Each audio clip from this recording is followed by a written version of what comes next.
Yesterday, Scott Pruitt resigned as administrator of the Environmental Protection Agency to the joy of many liberals uh, and other left leaning individuals, including myself.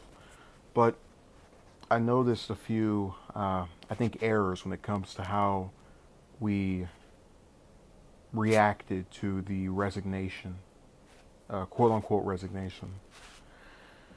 One of which was that I noticed there was a lot of attention put toward the controversies relating to the nepotism, the acquiring a fish fillet, attempting to get a 200,000 um, wage for, I believe it was his wife. There are just loads of little scandals that were significant in terms of, why he was not ethically in this position. But it almost appeared as if this came above his tenure as far as what happened to the EPA, and he turned it into a shell of its former self. Now, one thing that the Democratic Party, which I very rarely praise because it is filled with corporatists that serve the interests of their donors exclusively, but one thing they have found themselves in most cases being willing to do is advocate for climate change, and not reject the scientific consensus on the matter. If humans causing this. So to see him roll back all of the, or I think it was 33 various prior actions that were taken by the EPA, it gets into a point where, see, here's the problem with the partisan system we live in now. People automatically assume that because something was from the opposing party, it was terrible because X, Y, and Z, and that what they have to say is so much better. That was the reason why a lot of people couldn't come up with a reason for why Obamacare was bad. The reason a lot of Republicans thought Obamacare was bad was because it just wasn't their plan. That originated from the right wing Heritage Foundation back in the 90s, and Obama just took that plan and said, "Hey, let's run with it," and they slap a Democratic logo on it, and now it's an issue for the other side.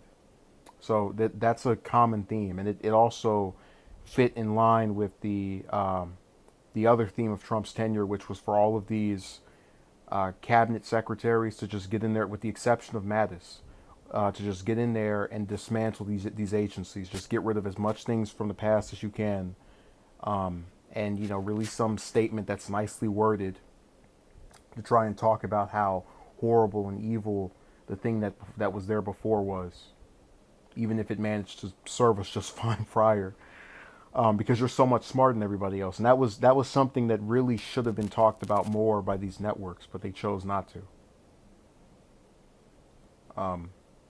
because they find themselves in the hands of the same donors. But that's a story for another day. So it's, oh, and the other part that I almost forgot to mention was the fact that just because Pruitt's gone, what do you think is going to happen? Do you think that Trump is now going to nominate someone who is a believer in climate change, an advocate for climate change, cares about the environment, thinks it's an essential part of our daily lives? There isn't a snowball chance in hell of that happening. I can tell you what will happen. Trump will pick someone else who is just like Pruitt, if not worse, which is what was being done with Wheeler, taking over seemingly temporarily. We'll see if he's the nominee or not. But whoever is chosen to succeed Pruitt is going to be him, with the only difference being their name and maybe their gender. And that should be what people bring themselves to. Yes, it is a good thing that this happened. But what's not a good thing is the fact that people get so caught up in these little itty bitty victories that they don't see the bigger picture. It was almost as though it was this joyous occasion. Yeehaw, just like when Bannon was thrown out.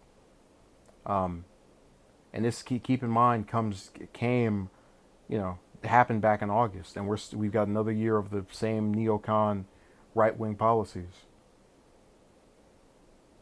And I hate this idea that we're just going to get so used to things being awful that whatever slight glimmer of hope we get, yes, greatest day in the world. Stop it. And I want people to stop that because it prevents them from seeing the grander scheme of things and the fact that the EPA is still in danger. And it will be for the next 2 to 6 years, depending on the next presidential election. So it was a decent story, but it's just one. It is a battle won in a war.